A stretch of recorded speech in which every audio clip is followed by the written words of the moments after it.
Hello दोस्तों, कैसे हैं आप लोग। आज हम लोग देखेंगे मध्यकाल भारत। और मध्यकाल भारत का सारा जो क्वेश्चन देखेंगे हम लोग वो ऑब्जेक्टिव क्वेश्चन देखेंगे। और ये जो है बिहार सामान्य ज्ञान और बिहार वस्तुनिष्ठ यानी दोनों का कॉम्बिनेशन, यानी कोई भी क्वेश्चन अगर उसमें से गलत था तो मैंने उसे संशोधित किया हुआ है। तो आइए दोस्तों देखते हैं मध्यकाल भारत। आज के लिए दोस्तों आपके लिए मोटिवेशन दो शब्द हैं।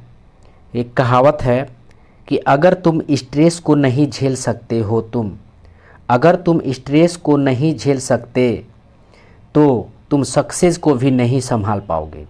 बिल्कुल दोस्तों, यह बात बहुत ही सत्य है। अगर आप पढ़ने वाला स्ट्रेस को आप नहीं झेल पाते हैं तो आप इसके सक्सेस को भी नहीं झेल पाएंगे। तो आइए देखते हैं हम लोग क्वेश्चंस। तो मध्यकाल में पाल वंश पहले है, तो पहले पाल वंश देखते हैं। और आप जो है अपना आंसर मिलाते जाइएगा। मैं ऑप्शन नहीं पढ़ूंगा, आपको थोड़ा सा टाइम दूंगा। तो आइए देखते हैं हम लोग पाल वंश। पहला जो क्वेश्चन है, मध्यकाल का प्रारंभ किस शासक की मृत्यु के बाद माना जाता है। मध्यकाल का प्रारंभ किस शासक की मृत्यु के बाद माना जाता है। तो इसका आंसर हो जाएगा आपको हर्षवर्धन। नेक्स्ट क्वेश्चन है, कब से मध्यकाल का प्रारंभ माना जाता है। कब से मध्यकाल का प्रारंभ माना जाता है। तो इसका आंसर हो जाएगा 647 ईसा पूर्व। 647 ईसा पूर्व से मध्यकाल का प्रारंभ माना जाता है। 8वीं से 12वीं सदी को कौन सा काल माना जाता है। 8वीं से 12वीं सदी का कौन सा काल माना जाता है। तो इसका आंसर हो जाएगा आपको पूर्व मध्यकाल। नेक्स्ट क्वेश्चन है, मध्यकाल का काल कब से कब तक माना जाता है। मध्यकाल का काल कब से कब तक माना जाता है। तो अभी हम लोगों ने देखा कि 8वीं से 12वीं शताब्दी के काल को मध्यकाल माना जाता है। नेक्स्ट क्वेश्चन देखते हैं, पूर्व मध्यकालीन बिहार में मूल रूप से किसने शासन किया था। पूर्व मध्यकालीन बिहार में मूल रूप से किसने शासन किया था। तो इसका आंसर हो जाएगा आपको डी, यानी पाल वंश भी शासन किया था, कर्णाटक भी शासन किया था और सेन भी शासन किया था पूर्व मध्यकालीन में। नेक्स्ट क्वेश्चन है, पाल वंश का संस्थापक कौन था। तो पाल वंश का संस्थापक कौन था। तो आंसर हो जाएगा आपको गोपाल पाल वंश का संस्थापक था। नेक्स्ट क्वेश्चन है, गोपाल का शासनकाल कब से कब तक था। गोपाल का शासनकाल कब से कब तक था। तो इसका आंसर हो जाएगा 750 से 770 गोपाल का शासनकाल था। नेक्स्ट क्वेश्चन है, किस इतिहासकार के अनुसार गोपाल पूर्णवर्धन या बोगरा जिले के क्षत्रिय कुल का था। यानी किस इतिहासकार के अनुसार गोपाल पूर्णवर्धन के क्षत्रिय कुल का था। तो आइए ऑप्शन देखते हैं। इसका ऑप्शन है तारानाथ, लामानाथ, अश्वसेन, नागार्जुन। तो इसका जो आंसर हो जाएगा वो हो जाएगा आपको तारानाथ। नेक्स्ट क्वेश्चन देखते हैं, तारानाथ किस देश का इतिहासकार था। तारानाथ किस देश का इतिहासकार था। तो इसका आंसर हो जाएगा तिब्बत। तारानाथ जो है तिब्बत का इतिहासकार था। नेक्स्ट क्वेश्चन देखते हैं, निम्न में से किस राज्य का प्राचीन नाम पूर्णवर्धन था। तो ये बंगाल का नाम जो है प्राचीन नाम पूर्णवर्धन था। ध्यान रखेंगे, बंगाल का प्राचीन नाम पूर्णवर्धन था। गोपाल के बाद कौन शासक बना। तो गोपाल के बाद कौन शासक बना। तो धर्मपाल जो है गोपाल के बाद शासक बना। नेक्स्ट है, धर्मपाल का शासनकाल कब से कब तक था। धर्मपाल का शासनकाल कब से कब तक था। तो ये आपको था 770 से 810 ईसा पूर्व। नेक्स्ट क्वेश्चन है, निम्न में से किस पाल शासक ने कन्नौज पर आक्रमण किया था। निम्न में से किस शासन कौन जो है कन्नौज पर आक्रमण किया था। तो इसका आंसर है आपको धर्मपाल जो है कन्नौज पर आक्रमण किया था। नेक्स्ट क्वेश्चन है, धर्मपाल ने किसे कन्नौज का शासक नियुक्त किया था। तो धर्मपाल जो है किसे कन्नौज का शासक नियुक्त किया था। तो ये किया था आपको चक्रयुद्ध को जो है धर्मपाल ने कन्नौज का शासक नियुक्त किया था, चक्रयुद्ध। निम्न में से किस पाल शासक ने उत्तरापथ स्वामीन की उपाधि धारण किया था? तो उत्तरापथ स्वामीन की उपाधि कौन धारण किया था? तो इसका आंसर हो जाएगा आपको धर्मपाल। धर्मपाल जो है उत्तरापथ स्वामीन का उपाधि धारण किया था। नेक्स्ट क्वेश्चन है, उदय सुंदरी के रचनाकार कौन है? उदय सुंदरी के रचनाकार कौन है? तो इसका आंसर हो जाएगा आपको शोडडल। शोडडल जो है उदय सुंदरी के रचनाकार थे। नेक्स्ट है, शोडडल ने किस पाल शासक को अपनी रचना में उत्तर का स्वामी कहा है? शोडडल ने किस पाल शासक को अपने रचना में उत्तर का स्वामी कहा है? तो इसका आंसर हो जाएगा धर्मपाल। धर्मपाल को जो है उत्तर का स्वामी कहा है शोडडल, याद रखेंगे। नेक्स्ट है, नेक्स्ट देखते हैं, निम्न में से कौन सा प्रतिहार शासक था? निम्न में से कौन प्रतिहार शासक था? तो इसका आंसर हो जाएगा वत्सराज। वत्सराज जो है प्रतिहार का शासक था। निम्न में से कौन एक राष्ट्रकूट शासक था? निम्न में से कौन एक राष्ट्रकूट शासक था? तो इसका आंसर हो जाएगा ध्रुव। ध्रुव जो है राष्ट्रकूट शासक था। नेक्स्ट क्वेश्चन है, वत्सराज एवं ध्रुव ने किस पाल शासक को पराजित किया था? वत्सराज एवं ध्रुव ने किस पाल शासक को पराजित किया था? तो इसका आंसर हो जाएगा आपको धर्मपाल। धर्मपाल को वत्सराज एवं ध्रुव ने पराजित किया था, ध्यान रखेंगे। वत्सराज एवं ध्रुव ने दोनों मिलकर धर्मपाल को पराजित किया था। नेक्स्ट क्वेश्चन है, धर्मपाल के बाद कौन पाल शासक बना? धर्मपाल के बाद कौन पाल शासक बना? तो इसका आंसर हो जाएगा देवपाल। धर्मपाल के बाद जो है देवपाल पाल वंश का शासक बना। नेक्स्ट है, किस पाल शासक के कार्यकाल में पाल साम्राज्य अपने चरमोत्कर्ष पर था? तो ये था आपको देवपाल। देवपाल जो है, देवपाल के शासन काल में जो है पाल वंश का साम्राज्य अपने चरमोत्कर्ष पे था देवपाल, ध्यान रखेंगे। निम्न में से किस पाल शासक ने विस्तारवादी नीति अपनाई? तो विस्तारवादी नीति कौन अपनाया था? तो ये अपनाया था आपको देवपाल। देवपाल ने विस्तारवादी नीति अपनाया था।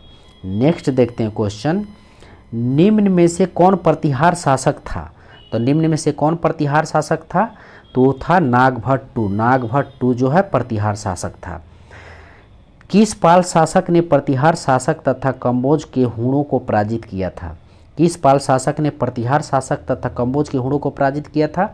तो ये था आपको देवपाल। देवपाल जो है प्रतिहार के शासक तथा हूणों को पराजित किया था देवपाल, ध्यान रखेंगे। नेक्स्ट है, बालपुत्र देव कहाँ का शासक था? बालपुत्र देव कहाँ का शासक था? तो इसका आंसर हो जाएगा आपको जावा। जावा का बालपुत्र देव जो है शासक था। नेक्स्ट देखते हैं, किस पाल शासक ने जावा के शासक के अनुरोध पर नालंदा में एक विहार की देखरेख के लिए 5 गांव अनुदान दिया था? तो इसका आंसर हो जाएगा आपको देवपाल। देवपाल। नेक्स्ट क्वेश्चन देखते हैं, निम्न में से कौन पाल शासक बौद्ध धर्म के प्रश्यदाता के रूप में प्रसिद्ध था? प्रश्यदाता के रूप में प्रसिद्ध था। तो इसका आंसर हो जाएगा देवपाल। देवपाल जो है प्रश्यदाता के रूप में भी प्रसिद्ध था। नेक्स्ट क्वेश्चन देखते हैं, यहाँ से, अरब यात्री सुलेमान ने किस पाल शासक को सर्वश्रेष्ठ माना? अरब यात्री सुलेमान ने किस पाल शासक को सर्वश्रेष्ठ माना? तो इसका आंसर हो जाएगा आपको देवपाल। देवपाल को जो है अरब यात्री सुलेमान ने पाल शासक का सर्वश्रेष्ठ माना था, ध्यान रखेंगे। नेक्स्ट क्वेश्चन है, किस पाल शासक की मृत्यु के बाद महिर भोज एवं महेंद्रपाल के शासनकाल में प्रतिहारों ने पूर्वी उत्तर प्रदेश और बिहार के अधिकांश क्षेत्र पर अधिकार कर लिया? तो इसका आंसर हो जाएगा आपको देवपाल। देवपाल जो है अधिकार कर लिया था। नेक्स्ट क्वेश्चन देखते हैं, 11वीं सदी में कौन पाल शासक बना? 11वीं सदी में कौन पाल शासक बना? तो इसका आंसर हो जाएगा आपको महीपाल। महीपाल जो है 11वीं सदी में पाल शासक बना। पाल वंश का द्वितीय संस्थापक किसे कहा जाता है? पाल वंश का द्वितीय संस्थापक किसे कहा जाता है? तो इसका आंसर हो जाएगा महीपाल। महीपाल को पाल वंश का द्वितीय संस्थापक कहा जाता है, ध्यान रखेंगे। महीपाल के समय किसने बंगाल पर आक्रमण किया था? तो महीपाल के समय किसने बंगाल पर आक्रमण किया था? तो ये हो जाएगा आपको राजेंद्र चोल जो है महिपाल के समय बंगाल पर आक्रमण किया था राजेंद्र चोल। पाल वंश का अंतिम शासक कौन था? तो पाल वंश का अंतिम शासक कौन था? तो ये था आपको रामपाल। पाल वंश का अंतिम शासक रामपाल था। नेक्स्ट क्वेश्चन देखते हैं, रामचरित्र के रचनाकार कौन थे? रामचरित्र के रचनाकार कौन थे? तो इसका आंसर हो जाएगा आपको संध्याकार नंदी। संध्याकार नंदी जो है रामचरित्र के रचनाकार थे, ध्यान रखेंगे। रामचरित्र किस पाल शासक से संबंधित था? तो ये जो था रामपाल से, रामपाल से जो है रामचरित्र संबंधित था। नेक्स्ट क्वेश्चन देखते हैं, गढ़वाल वंश के शासक गोपीचंद्र के मनेर ताम्रपात्र से किस कर की चर्चा मिलती है? तो इसका आंसर हो जाएगा आपको तरुस्क दंड, थोड़ा सा तरुस्क दंड। नेक्स्ट क्वेश्चन देखते हैं, पाल शासक किस धर्म के अनुयायी थे? पाल शासक जो है किस धर्म के अनुयायी थे? तो इसका आंसर हो जाएगा आपको बौद्ध धर्म के अनुयायी थे। पाल शासक बौद्ध धर्म के अनुयायी थे। नेक्स्ट क्वेश्चन देखते हैं, किस वंश के शासकों ने विक्रमाशील महाविहार स्थापित करवाया था? किस वंश के शासकों ने विक्रमशील महावीर स्थापित करवाया था? तो इसका आंसर हो जाएगा आपको पाल वंश। पाल वंश जो है विक्रमशील महाविहार स्थापित करवाया था। नेक्स्ट क्वेश्चन है, विक्रमशील महाविहार किसने स्थापित करवाया था? तो विक्रमशील महावीर किसने स्थापित करवाया था? तो इसका आंसर हो जाएगा धर्मपाल। धर्मपाल जो है विक्रमशील महावीर की स्थापना करवाया था। नेक्स्ट क्वेश्चन है, धर्मपाल ने कितने गांव नालंदा महाविहार को दान स्वरूप दिया था? तो धर्मपाल जो है नालंदा महाविहार को दान के रूप में दिया था, वो दिया था आपको 200 गांव। 200 गांव, अच्छा 200 गांव। नेक्स्ट क्वेश्चन देखते हैं, किस वंश के शासकों ने अदंतपुरी और जगदल विश्वविद्यालय स्थापित करवाए? तो वो जो करवाए थे आपको पाल वंश। पाल वंश जो है अदंतपुरी और जगदल विश्वविद्यालय स्थापित करवाया था पाल वंश, ध्यान रखेंगे। नेक्स्ट क्वेश्चन देखते हैं, पाल शासकों के किस देश से घनिष्ठ संबंध थे? तो पाल शासकों के किस देश से घनिष्ठ संबंध थे? तो ये थे आपको तिब्बत। तिब्बत से जो है पाल शासकों के घनिष्ठ संबंध थे, ध्यान रखेंगे। निम्न में से कौन विद्वान तिब्बत गया था? निम्न में से कौन विद्वान तिब्बत गया था? तो ये गया था आपको ए और बी दोनों, यानी शांत रक्षित और अतीश दीपंकर। अतीश दीपंकर दोनों जो है तिब्बत गए थे। नेक्स्ट क्वेश्चन देखते हैं, किसके अभियानों के बाद नालंदा महाविहार में शिक्षा प्राप्ति के लिए बौद्ध भिक्षु धर्मस्वामी तिब्बत से बाहर आई? तो ये जो है आया था बख्तियार खिलजी। बख्तियार खिलजी जो है नालंदा महाविहार में शिक्षा प्राप्ति के लिए बौद्ध भिक्षु धर्मस्वामी तिब्बत से बाहर आया था। कौन? बख्तियार खिलजी, ध्यान रखेंगे। नेक्स्ट क्वेश्चन देखते हैं, शैलेंद्र वंशीय शासक ने किस पाल शासक से नालंदा में एक बौद्ध मंदिर का निर्माण की अनुमति प्राप्त की? तो ये प्राप्त किया था आपको देवपाल। नेक्स्ट क्वेश्चन है, प्रतिमाओं के निर्माण में पाल युग सर्वश्रेष्ठ था। प्रतिमाओं के निर्माण में पाल युग सर्वश्रेष्ठ था। तो इसका आंसर हो जाएगा आपको कांस्य प्रतिमाओं। एक मिनट देख लेते हैं। हाँ, कांस्य प्रतिमाओं के निर्माण में पाल वंश जो है सर्वश्रेष्ठ था, कांस्य युग, ध्यान रखिएगा। कांस्य की मूर्तियां बनाया करते थे लोग। नेक्स्ट क्वेश्चन देख लेते हैं, निम्न में से किसने पाल वंश को रूहेला कहा? रूहेला किसने कहा था पाल वंश को? तो ये आंसर हो जाएगा आपको सुलेमान जो है पाल वंश को रूहेला कहा था। नेक्स्ट क्वेश्चन देखते हैं, हाँ, जिस समय पूर्वी भारत में पाल वंश का शासन था उसी समय पश्चिम भारत में डैश वंश का शासन था। तो किसका शासन था पश्चिम भारत में? तो ये था आपको गुर्जर प्रतिहार का जो है शासन था। नेक्स्ट क्वेश्चन देखते हैं, जिस समय पूर्वी भारत में डैश वंश का शासन था उसी समय दक्षिण भारत में राष्ट्रकूटों वंश का शासन स्थापित था। तो ये स्थापित था आपको पाल वंश का। नेक्स्ट क्वेश्चन देखते हैं, हर्षवर्धन के समय भारत में शक्ति का केंद्र बन चुका था। तो हर्षवर्धन के समय भारत में शक्ति का केंद्र कहाँ बन चुका था? तो ये बन चुका था आपको कन्नौज में। कन्नौज में जो है हर्षवर्धन के समय भारत का शक्ति का केंद्र बन चुका था कन्नौज। नेक्स्ट क्वेश्चन है, कन्नौज पर अधिकार हेतु किसके बीच संघर्ष हुआ था? तो कन्नौज पर अधिकार हेतु किसके बीच संघर्ष हुआ था? तो ये संघर्ष हुआ था आपको ABCD तीनों, यानी पालवंश, प्रतिहार और राष्ट्रकूट। इसको हम बोलते हैं त्रिपक्षीय संघर्ष। त्रिपक्षीय संघर्ष जो आगे आप क्वेश्चन में देख सकते हैं। तो इसमें विस्तार से कुछ बताना नहीं, बारी बारी से जो है क्वेश्चन आपको दिया हुआ, बस इसको एक बार आप देखते जाइए। नेक्स्ट क्वेश्चन देखते हैं, त्रिपक्षीय संघर्ष कितने चरण में पूरा हुआ था? त्रिपक्षीय संघर्ष कितने चरण में पूरा हुआ था? तो इसका आंसर हो जाएगा आपको 5 चरण में त्रिपक्षीय संघर्ष जो है पूरा हुआ था। त्रिपक्षीय संघर्ष में किस पाल शासक ने भाग लिया था? तो त्रिपक्षीय संघर्ष में किस पाल शासक ने भाग लिया था? तो ऑप्शन देख लीजिए आप। तो इसका आंसर हो जाएगा आपको धर्मपाल। धर्मपाल जो है त्रिपक्षीय संघर्ष में भाग लिया था। यशपाल और महिपाल और गोपाल नहीं लिए थे, ध्यान रखेंगे। धर्मपाल का संघर्ष किस प्रतिहार शासक से हुआ था? तो धर्मपाल का संघर्ष किस प्रतिहार शासक से हुआ था? तो ये इसका आंसर हो जाएगा आपको वत्स राज। वत्स राज से जो है धर्मपाल का संघर्ष हुआ था। नेक्स्ट क्वेश्चन है, धर्मपाल के बाद किस पाल शासक ने त्रिपक्षीय संघर्ष में भाग लिया था? तो धर्मपाल के बाद किस पाल शासक ने त्रिपक्षीय संघर्ष में भाग लिया था? तो इसका आंसर हो जाएगा आपको डी, यानी ABC तीनों, यानी देवपाल, विग्रहपाल और नारायणपाल। ये जो है त्रिपक्षीय संघर्ष में भाग लिए थे, देवपाल, विग्रहपाल और नारायणपाल, ध्यान रखेंगे। और इसका जो आगे वाला जो ऑप्शन है यहाँ पे देवपाल नहीं दिया हुआ था, न ही विग्रहपाल दिया हुआ था, न नारायणपाल दिया हुआ था। तो कौन कौन थे? तो आपको धर्मपाल, देवपाल, विग्रहपाल और नारायणपाल, ये जो चारों जो है त्रिपक्षीय संघर्ष में भाग लिए थे, ध्यान रखेंगे। नेक्स्ट क्वेश्चन देखते हैं, त्रिपक्षीय संघर्ष में अंतिम रूप से वंश की विजय हुई। तो अंतिम रूप से किस वंश की विजय हुई थी? तो ये अंतिम रूप से गुर्जर प्रतिहारी का विजय हुई थी, गुर्जर प्रतिहारी का। नेक्स्ट क्वेश्चन है, किस वंश ने सर्वाधिक दिनों तक कन्नौज पर शासन किया था?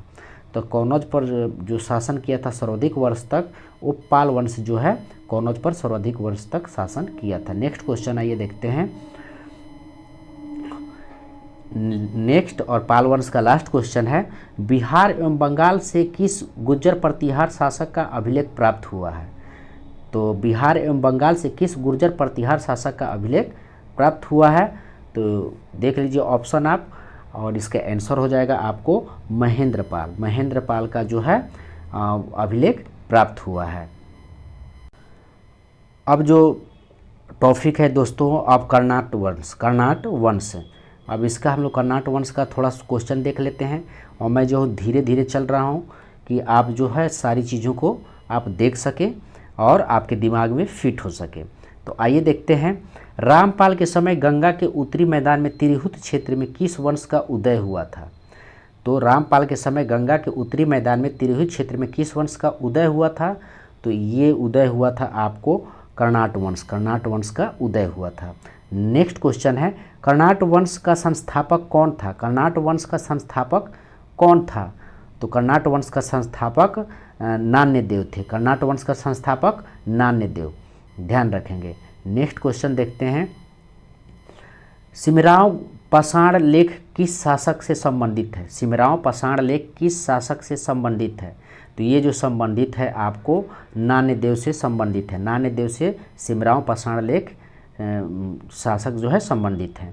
नेक्स्ट क्वेश्चन है, मालदेव के लेख से किस वंश के संबंध में जानकारी मिलता है? मालदेव के लेख से किस वंश के संबंध में जानकारी मिलता है? तो ये जानकारी मिलता है आपको कर्नाट वंश की जानकारी मिलता है। नेक्स्ट क्वेश्चन है, कर्नाट वंश की राजधानी कहाँ थी? कर्नाट वंश की राजधानी कहाँ थी? तो ये राजधानी थी आपको सिमरावगढ़। नेक्स्ट क्वेश्चन है, किसके शासनकाल को मिथिला का स्वर्ण युग कहा जाता है? किसके शासनकाल को मिथिला का स्वर्ण युग कहा जाता है? तो ये हो जाएगा आपको कर्नाट वंश को जो है मिथिला का स्वर्ण युग कहा जाता है। नेक्स्ट क्वेश्चन देखते हैं, कर्नाट वंशीय शासक नरसिंह देव का संघर्ष कहाँ के शासक से हुआ था? कर्नाट वंशीय शासक नरसिंह देव का संघर्ष कहाँ के शासक से हुआ था? तो इसका आंसर हो जाएगा आपको बंगाल के शासक से संघर्ष हुआ था। नेक्स्ट क्वेश्चन है, नरसिंह देव का अधिकार क्षेत्र कहाँ तक फैला था? नरसिंह देव का अधिकार क्षेत्र कहाँ तक फैला था? तो ये फैला था आपको बी और सी दोनों हो जाएगा, यानी दरभंगा से तिरहुत, यानी दरभंगा और तिरहुत दोनों क्षेत्र में फैला था। दरभंगा से तिरहुत नरसिंह देव का अधिकार क्षेत्र फैला था। नेक्स्ट क्वेश्चन देखते हैं, कर्नाट वंश का अंतिम शासक कौन था? कर्नाट वंश का अंतिम शासक कौन था? तो ये जो था आपको हरि सिंह। कर्नाट वंश का अंतिम शासक हरि सिंह था, ध्यान रखेंगे। कर्नाट वंश का पूर्णतः अंत कब हो गया? तो कर्नाट वंश का पूर्णतः अंत कब हो गया आपको? वो हो गया आपको 1378 ईस्वी में। 1378 ईस्वी में कर्नाट वंश का अंतिम रूप से अंत हो गया। नेक्स्ट आइए देखते हैं, क्वेश्चन देखते हैं हम लोग। नेक्स्ट है किस शासक के समय पंजी प्रबंध का विकास हुआ था? किस शासक के समय पंजी प्रबंध का विकास हुआ था? तो इसका आंसर हो जाएगा आपको हरि सिंह देव। नेक्स्ट क्वेश्चन है, विद्यापति किस भाषा के कवि थे? विद्यापति किस भाषा के कवि थे? तो इसका आंसर हो जाएगा आपको मैथिली भाषा के विद्यापति जो है कवि थे। नेक्स्ट क्वेश्चन देखते हैं, विद्यापति किस शासक के दरबारी थे? विद्यापति किस शासक के दरबारी थे? तो इसका आंसर हो जाएगा आपको ए और बी दोनों, यानी शिव सिंह और कृति सिंह। शिव सिंह और कृति सिंह के दरबारी थे, ध्यान रखेंगे। नेक्स्ट क्वेश्चन है, विद्यापति का जन्म किस गांव में हुआ था? विद्यापति का जन्म किस गांव में हुआ था? तो ये हुआ था आपको दरभंगा में विद्यापति का जन्म हुआ था। नेक्स्ट क्वेश्चन है, विद्यापति का जन्म कब हुआ था? विद्यापति का जन्म कब हुआ था? तो ये जन्म हुआ था आपको 1350 ईसा पूर्व में विद्यापति का जन्म हुआ था। नेक्स्ट क्वेश्चन देखते हैं, निम्न में से किस पुस्तक की रचना संस्कृत में नहीं हुई है? निम्न में से किस पुस्तक की रचना संस्कृत में नहीं हुई है? तो इसका आंसर हो जाएगा आपको सार संग्रह का जो है संस्कृत में रचना नहीं हुई है। संस्कृत में जो है रचना नहीं हुई है सार संग्रह का। नेक्स्ट क्वेश्चन है, चंदेश्वर की रचना निम्न में से कौन है? तो चंदेश्वर की रचना जो है निम्न में से कौन है? तो ये हो जाएगा इसका आंसर डी, यानी चंदेश्वर की जो रचना है कृत्य चिंतामणि, विवाद रत्नाकर, राजनीति रत्नाकर। तो ध्यान रखेंगे, चंदेश्वर का जो रचना है कृत्य चिंतामणि, विवाद रत्नाकर और राजनीति रत्नाकर, ये तीनों जो है चंदेश्वर जी का रचनाकार हैं। नेक्स्ट क्वेश्चन हम लोग देखते हैं, निम्न में से कौन गणपति ठाकुर की रचना है? निम्न में से कौन गणपति ठाकुर की रचना है? तो इसका आंसर हो जाएगा आपको बी और सी दोनों, यानी गंड भक्ति और तरंगणी, ये दोनों जो है गणपति ठाकुर के रचनाकार थे। नेक्स्ट देखते हैं हम लोग, निम्न में से कौन विद्यापति का अन्य नाम है? तो विद्यापति का अन्य नाम क्या है? तो इसका आंसर हो जाएगा आपको अभिनव जयदेव। अभिनव जयदेव जो है विद्यापति का अन्य नाम है, अभिनव जयदेव। नेक्स्ट क्वेश्चन देखते हैं, निम्न में से कौन कीर्तिलता के लेखक हैं? कीर्तिलता के लेखक कौन हैं? तो ये हैं कीर्तिलता के लेखक विद्यापति हैं। कीर्तिलता के लेखक विद्यापति हैं। नेक्स्ट क्वेश्चन है, कीर्तिलता नामक ग्रंथ की भाषा क्या है? कीर्तिलता नामक ग्रंथ की भाषा क्या है? जो विद्यापति लिखे हैं उसका भाषा क्या है? तो इसका आंसर हो जाएगा आपको ए, बी और सी तीनों, यानी संस्कृत, मैथिली और प्राकृतिक। कीर्तिलता नामक ग्रंथ संस्कृत में भी है, मैथिली में भी है, प्राकृतिक में है, ध्यान रखेंगे। आइए नेक्स्ट क्वेश्चन देखते हैं, विद्यापति ने संस्कृत, मैथिली और प्राकृतिक मिश्रित भाषा को क्या नाम दिया था? विद्यापति ने संस्कृत, मैथिली और प्राकृतिक मिश्रित भाषा को क्या नाम दिया था? तो ऑप्शन देखते हैं इसका, ये हो जाएगा आपका अवहट। अवहट जो है अवहट नाम था। नेक्स्ट क्वेश्चन देखते हैं, निम्न में से किसने भू परिक्रमा की रचना की थी? निम्न में से किसने भू परिक्रमा की रचना की थी? तो इसका आंसर हो जाएगा आपको विद्यापति। विद्यापति जो है भू परिक्रमा की रचना की थी। नेक्स्ट क्वेश्चन हम लोग देखते हैं, विद्यापति ने लिखन वाली की रचना किस भाषा में की है? विद्यापति ने लिखनावली की रचना किस भाषा में की है? तो इसका आंसर हो जाएगा आपको संस्कृत भाषा में की है, संस्कृत भाषा में की है। नेक्स्ट क्वेश्चन है, निम्न में से कौन विद्यापति की रचना है? तो विद्यापति की रचना कौन है निम्न में से? तो ये हो जाएगा आपको ए, बी और सी तीनों, यानी गंगा वाक्य वाली, दान वाक्य वाली और दुर्गा भक्ति तरंगणी, ये तीनों जो है विद्यापति के रचना है। नेक्स्ट क्वेश्चन देखते हैं, निम्न में से कौन विद्यापति की रचना नहीं है? तो निम्न में से कौन विद्यापति की रचना नहीं है? सार संग्रह जो है विद्यापति के रचना नहीं है। निम्न में से किस रचना का संबंध नरसिंह देव की पत्नी हीरमती से है? तो नरसिंह देव की पत्नी हीरमती से है, कौन सा रचना है? तो इसका आंसर हो जाएगा आपको डी, यानी विश्वास देवी दान वाक्य वाली, गंगा वाक्य वाली। ध्यान रखेंगे, नरसिंह देव की पत्नी जो है विश्वास देवी दान वाक्य वाली और गंगा वाक्य वाली, तीनों से संबंध है। बस हम लोग इसको जो है एक बार